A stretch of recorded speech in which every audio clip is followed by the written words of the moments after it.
Okay, this is a wild one. 88 Films brings to Blu-ray the sequel to the film The Peacock King, entitled Saga of the Phoenix from 1989. No, I've never seen The Peacock King, so I'm coming at you with this as a guy who's just taking this movie for what it is, and it's crazy. It is this insane fantasy martial arts melodrama comedy that features far more than I thought it would a tiny puppet Salacious Crumb kind of character. This is Blu-ray, 94 minutes, directed by Nai-Choi Lam and Siyu Lau, with Yuen Biao, sorry, Gloria Yip, and Hiroshi Abe, who you might remember as looking up into the camera and screaming the word Godzilla in Godzilla 2000, is presented in 2.0 Cantonese mono with English subtitles. It is originally a Golden Harvest production, and it is a Japanese-Hong Kong co-production. So depending on how you watch this, the lips do or do not match the dubbing on it. Based on a Japanese manga, and in the first seconds of the film, it features a woman floating straight up in the air and shooting fireballs out of her eyes and exploding things. And I'm like, sold. I don't care what the rest of this movie is. So the basic idea of this film is that this young woman from a fantastical realm is the Hell Virgin, a young woman from the underworld who I believe in the previous movie wreaked all kinds of havoc on people. She decides she doesn't want to be a force of evil between the two worlds anymore. She just wants to live a happy life in the mortal realm, walking in the sun and enjoying all of the beauty that the world has to offer. Unfortunately, her superior does not want that to happen. She needs to be punished for who she is. She needs to be banished into another lower evil realm, but he's gonna give her a little time above ground to walk around and be human for a little while. And he's sending along two basically abbots or monks or Shaolin warriors or whatever you want to call them, supernatural warriors with her, and that is Yuen Biao and Hiroshi Abe, and they can do all the food that is needed to protect her. So she goes up there. I'm not going to tell you the whole story. She goes up and she meets her best friend, which is this weird little thing that looks like a cross between Gizmo and Salacious Crumb, and it's referred to as the Tricky Ghost, which is a puppet most of the time, and at one point is a stop motion figure. And people are trying to get that thing, and they're trying to get her. Bad guys from the underworld are trying to get them. These weird guys with metal all over their bodies, looking like they're from that weird Dr. Pepper or Mad Max outer space commercial from the mid-'80s. And also from the underworld is sent 3 female abbot protectors, female ass-kicking kung fu warriors.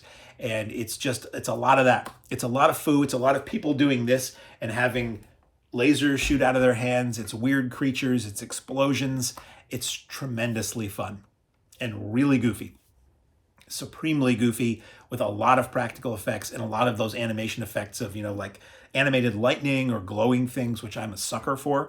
I will say that Yuen Biao is sidelined almost out of the gate in this film. Like, not far into this film, the bad lady freezes him in a block of ice in the underworld, and he's pretty much Han Solo and Carbonite for most of the film until the end. He comes back and starts kicking ass for the Lord.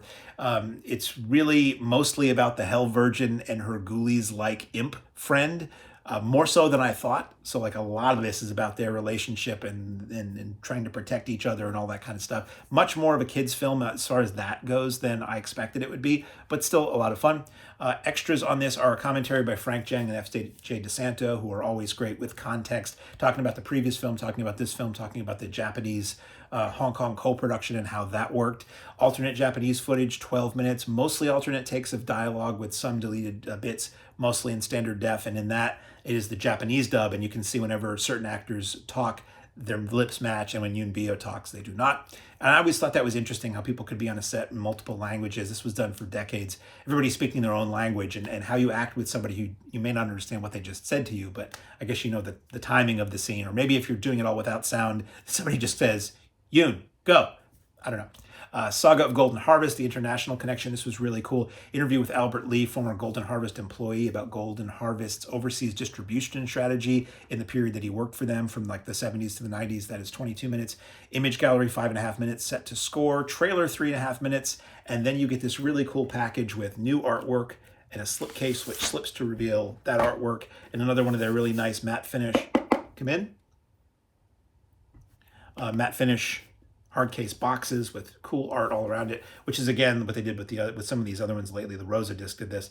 New art, original art on the back, And then you try to get it out. And you get, with this, a nice thick booklet.